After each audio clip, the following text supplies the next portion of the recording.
Hello guys, this is Sniper Elite V2, Sniper Elite difficulty walkthrough. This is the Tiergarten Flak Tower, and this is my favourite mission in the game. And by conversely, I do think it is the best one. There's just something about this mission I really like. I like the well, funnily enough, you can actually sneak past about half of this mission, and the game fully encourages it with a trophy, which I should actually double up this video. This is a video that will get you the Kilroy was here trophy if you should follow it, because I managed to sneak through the Flak Tower undetected and I got that trophy in doing this, which I was really impressed with because I intended to get that on cadet difficulty and I got it on Sniper Elite, so I'm very happy with that. I will say that, you know, I should be, when I've grown up playing so many stealth games, I should be getting trophies like that, to be fair, but it was still nice to get it, and it adds a little extra layer to this walkthrough, I think. But the start of this mission is very interesting because you're going to have Russians and Germans fighting each other, which is another thing I do like about this mission. You can already hear them going at it, and it gives you the perfect opportunity to just kind of slip in, take people out, and you know the AI is going to be focusing on other things, which makes it quite easy to pick off. And you do feel like quite a devilish sniper who's interfering in the middle of a big battle, which is what this game does best. I feel like it's something that they should have played a bit more with this in Sniper Elite 3 and 4. They didn't due to the setting. You know, there's no more, those games don't touch on the Cold War because they're set earlier during the Second World War. They're set in 42 and 43, aren't they? So there's not much call for it. Now, I'm not sure about the original on PS2. I don't think you ever fought Germans in that. Other than the German scientists that you were taking out, I think for the most part you were working with the Russians. Sorry, working kind of with... Sorry about that, guys. We might just went, that sounded a bit weird. But I was in the middle of saying you're working kind of with the Germans, but not, because you're taking out their scientists. But you dressed as a German in the first game, which would actually make more sense in this one, but I don't know, it's probably a bit harder to market a game where you do play as a Nazi, kind of. Because Karl Fairburn is technically German, I think. Even if he's the most American hero of them all. Never phased, always there to stop communism and fascism. He's an interesting character, isn't he? I find him very much a SteelSnake rip-off with the voice, but he's almost kind of iconic just because of how many games he's had at this point. You know, I used to think of it just as very generic, but yeah, when you've heard him in 3 and 4, he's kind of stuck with you.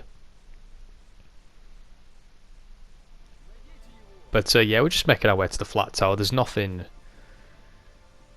too tricky. This is a tricky mission, I will say. So, you know, don't think it's my favourite. It's because it's easy. It's definitely not. As I nearly lose a bit of progress there, actually.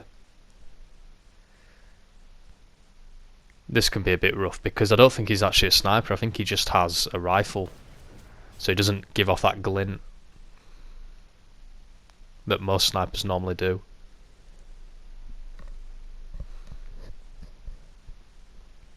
But that's this building cleared. Now we can head outside, where there's going to be more fighting between the two factions. But I really like this because it does give you the impression that you are actually in Berlin. Although, are we still in Berlin at this point? I don't know, either way, you feel like I love that. That's a 2-for-1, but I got a German and a Russian. How pro is that? But I like this because you do get that sense of there is actually a massive battle going on here. Like, I would love to see this game made with like real production values, you know, big budget at the time, because they probably would have done more missions like this, I think. And that's just my speculation, but like, could you imagine a game with the production value of Call of Duty World at War, plus like this kind of setting? Like, imagine playing Call of Duty World at War, for instance. You know, those graphics being that impressive back in the time, and you know the game feel being amazing and everything for 2008. And imagine that you're in like Berlin while Dmitry Petrenko's taking on the entire German army by himself with Rezanov. No, but you imagine being in those big battles and like you're just sneaking around with a sniper, and if you get caught, you're like you're gone. But you can use the confusion of the fact there's a big battle and they don't expect you to your advantage. I really think that's what this game... This is why they don't really use this setting too much. It pops up now and then, but I just think it makes it the most interesting, because up to now we've only dealt with Russians and Germans individually, but here it's, you know, it's really at the forefront, and it's why I think this mission's so special. And I think Sniper Elite 5 should definitely try and incorporate that more, because this is why I think they should set the game in Japan in 1945, you know, towards the end of the war, because they can have the Russians show up for a little bit, and you can have, like, I don't know, maybe some of the Russians that got out of Berlin, some of the top generals are in Japan, and Carl needs to take them out or something. I don't know. You could go the Cold War angle again with Japan, and there could be Japanese and Russians fighting, and you could be sneaking along in like jungles like that. I don't know. Maybe I should keep my dumb ideas to myself, but I think that'd be kind of cool, especially with the advanced technology and how far Sniper Elite's come since this one, and it now being a much better game. I think that could be really compelling. But what do you guys think?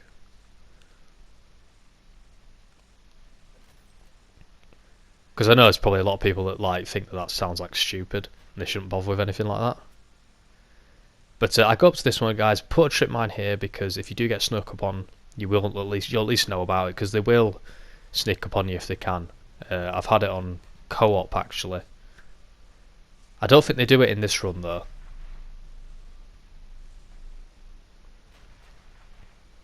I would say if you could try and do this with the sound cover, but I can't seem to get this to work with sound cover. Because they're very alert, they can see you quite easily. But that doesn't alert them, because there was sound cover, funnily enough.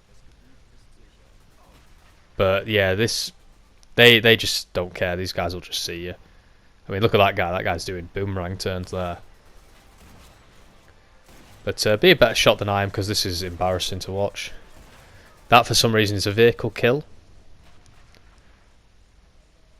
But yeah, it's a tricky moment this, so just keep your head down. Have faith that your trip mines will work and you'll know about them. I throw a cheeky grenade, which is a big risk in this game because Carl will get out cover to do that.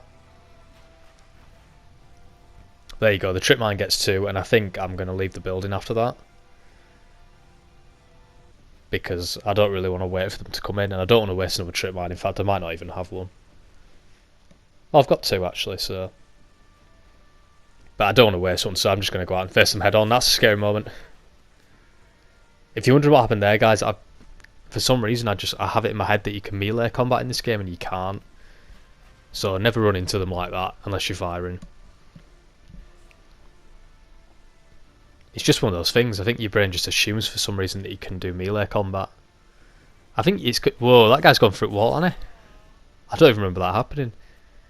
I must have been too focused.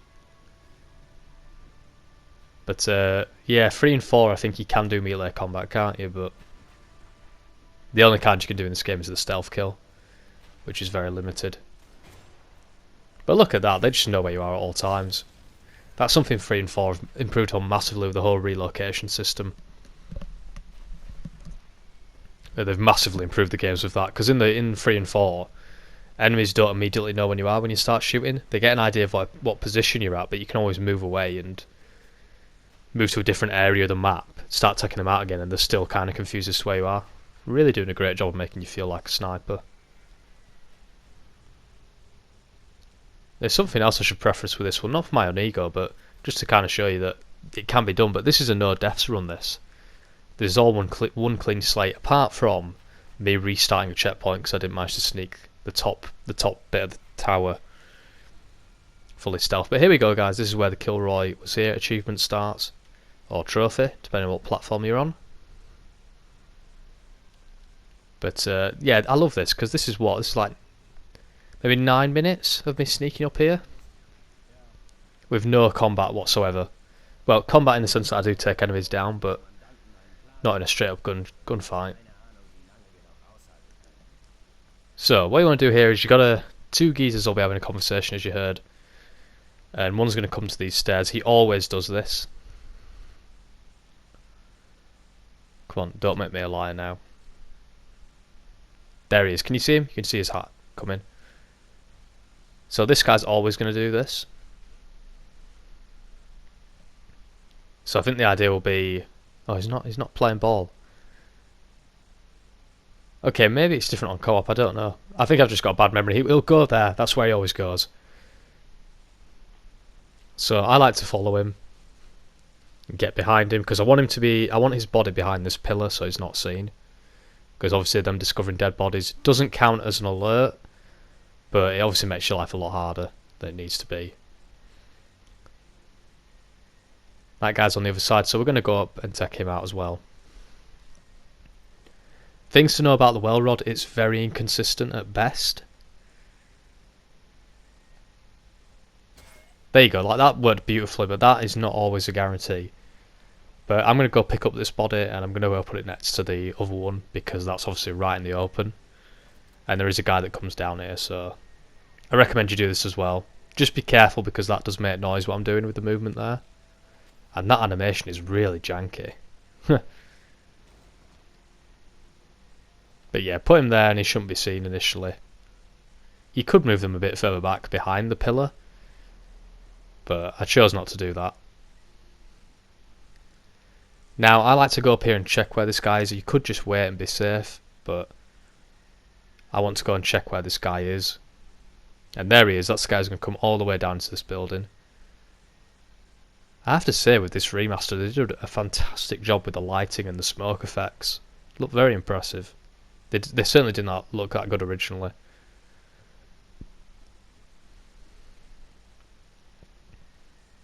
Yeah, it's a tad annoying, this guy, because the covers doesn't favour the right side. I can't take him out, so I'm going to have to let him come down.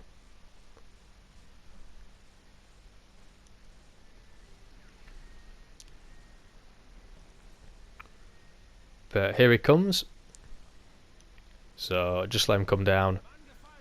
He notices the bodies, but take him out because that causes him to stop, and that's a clean run. Not as clean as it could have been, but it could have been worse.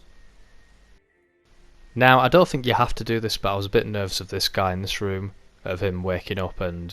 Well, he's awake, but I was a bit worried he was going to go in the room and check everything. I think you'd be fine if you did, but I like to take him out, just in case. And look at that 2D blood. Didn't spread properly. All kinds of glitchiness. Which, it makes me laugh, but I think in a remaster you should really be fixing that. Kind of shows the like slapdash nature of the remaster, I think. It does just feel like it's been pasted out. It really annoys me that you can't do those DLC missions co-op. That seems like a bit of an oversight. Would have made getting some of those achievements a bit easier. But this section, you want to take this guy out. I don't think leaving people alive is ideal, because I'm normally someone who likes to ghost through areas, not take everyone out, but I don't feel like this section is designed with that in mind. So always check both angles. I'd choose the right side, but it's up to you. You can go left or right here. I just feel more comfortable on the right side for some reason. But check the room that nobody's looking at you. And we're going to take this guy out, I think, and head to our right. Remember to search the bodies for more ammo, always useful. But there you go, you're up here.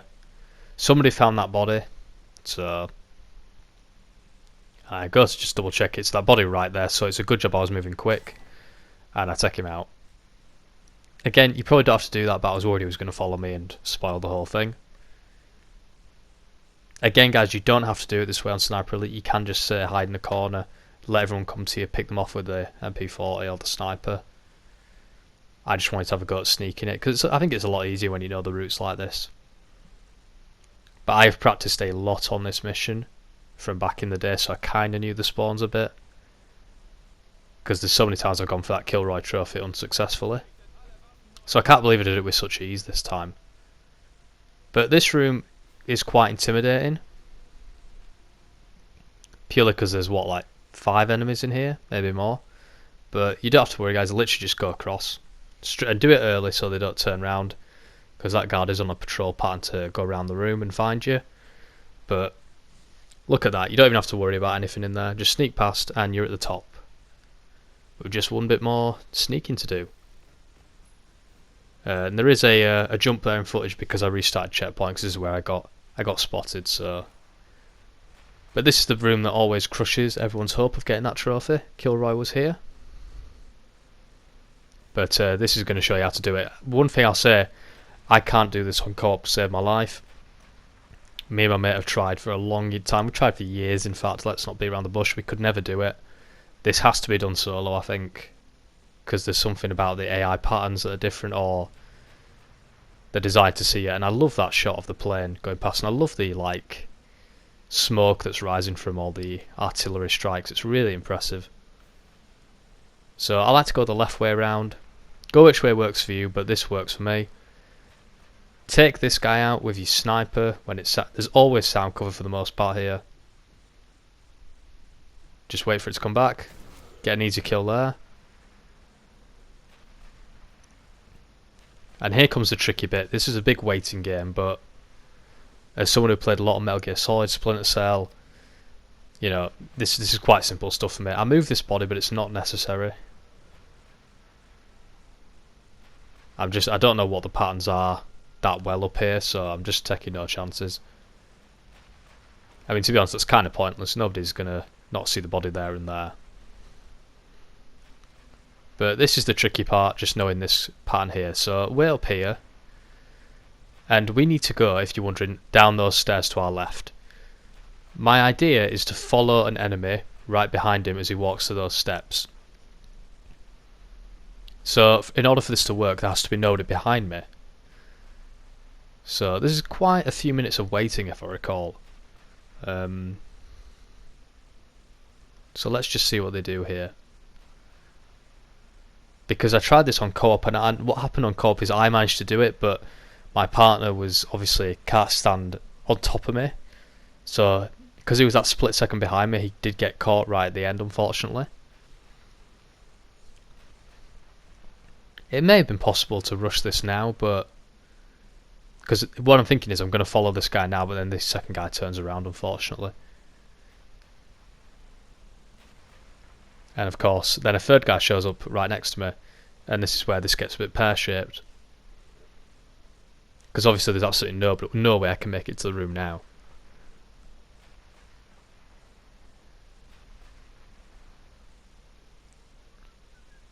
But I don't know if there's an easier way of doing this by just sniping everyone. And I don't know if the enemies are reduced on Cadet.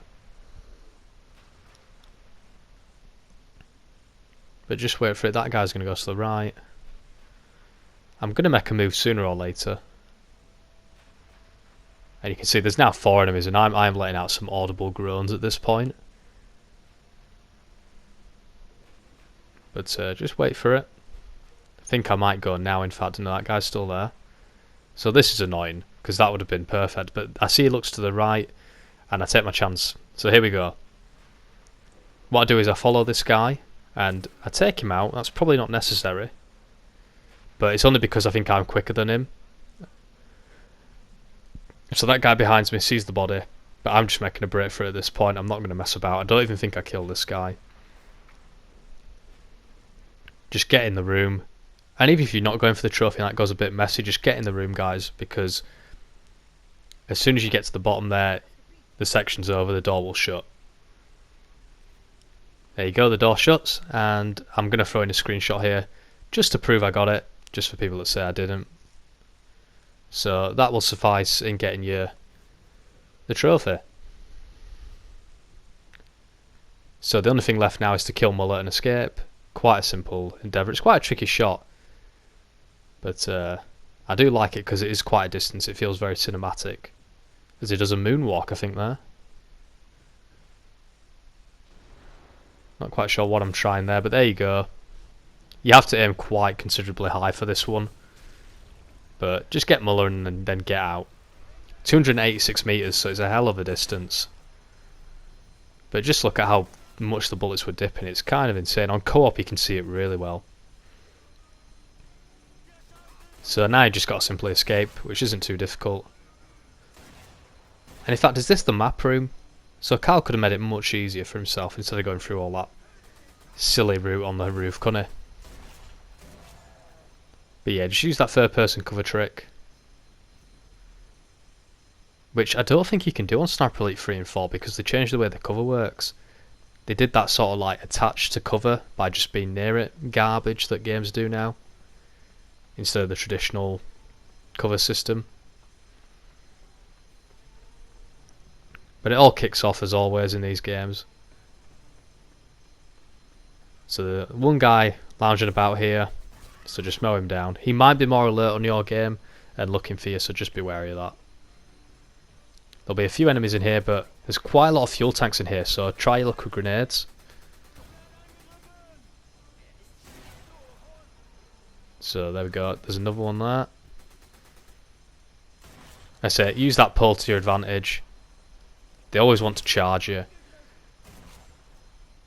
That's annoying. It's very annoying when that happens. You shoot them and they kind of like skirt off to the side from the damage. But there you go, sneaking to my left and I get him. So we're near there, guys. Loot the bodies. If you're wondering where we've got to escape to, we just got to get out of the building, then head to a gate on our left. Admire the beautiful lighting. But here we go, this is the final checkpoint in the mission. And this can be quite tricky, actually. In fact, I don't recommend what I do here. My actual plan would be stay right here and lure the enemies into you. But I don't do that because I don't know why. I also don't recommend putting landmines that close to you. I clearly didn't learn from the Kaiser Frederick Museum level. But I get quite lucky here. I noticed that I thin the numbers out. And I think... yeah, I decided to make a break for it. I don't always recommend this, but I got a break in the spawns. Normally there's a lot more like this lot. Like, I should have just gone for it then, to be honest. But... I'm getting a bit overwhelmed here. Throw the grenade. And I just go for it. Because I can't be bothered hanging on. But get to that checkpoint there and you've done it, guys. That's another mission done. Hope you enjoyed it. Thanks for watching. And as always, I'll see you for the next mission. Thanks for watching.